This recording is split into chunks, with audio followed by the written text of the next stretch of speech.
نستعين أما بعد রাজধানীর ইঞ্জিনিয়ার ইনস্টিটিউশনে ঢাকা মহানগর দক্ষিণের উদ্যোগে ইসলামী আন্দোলন বাংলাদেশ আয়োজিত এই নগর সম্মেলন। ইসলামী আন্দোলন বাংলাদেশ আমাদের একটা লক্ষ্য উদ্দেশ্য। আধিপত্যবাদ ও সাম্রাজ্যবাদ তোষণে নয়, ইসলামের বিজয়ী দেশবাসীর মুক্তি নিহিত এই প্রতিপাদ্যকে সামনে নিয়ে অনুষ্ঠানের প্রধান অতিথি ইসলামী আন্দোলন বাংলাদেশের আমির কথা বলেন বিগত রাজনৈতিক দল কর্তৃক প্রাপ্তি অপ্রাপ্তির নানা দিক।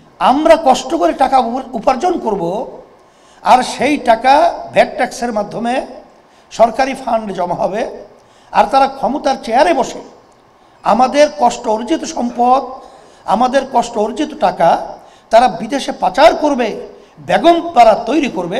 এটা বাংলাদেশের মানুষ এখন আর দেখতে চায় না।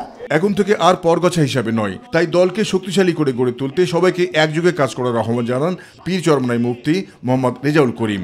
আমরা চাই যে আমরা যেন আরও ওই স্বার্থন্বেষী মহলদের আর আমরা সিঁড়ি হিসাবে পরগাছা না হই, ইসলাম নামক গাছটা বাংলার জমিনের ভিতরে বৃক্ষ বট এর চেয়েও মজবুত হয়ে মসনদে বাংলাদেশের সংসদে তারা উড্ডীন হবে এবং সুন্দরভাবে এই দেশ এবং মানুষ সুন্দর বসবাস করার পরিবেশ তৈরি করবে।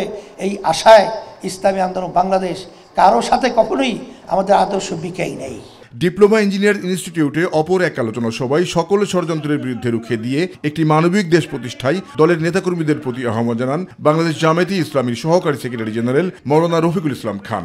আগামী দিনে একটি সুখী, সমৃদ্ধশালী, চাঁদাবাজ মুক্ত, সন্ত্রাস মুক্ত, নৈরাজ্য মুক্ত, দখলবাজ মুক্ত, দুর্নীতি মুক্ত, আধুনিক মানবিক ইসলামী রাষ্ট্র কায়েমের লড়াইকে সামনে নিয়ে এগিয়ে নিয়ে যায়।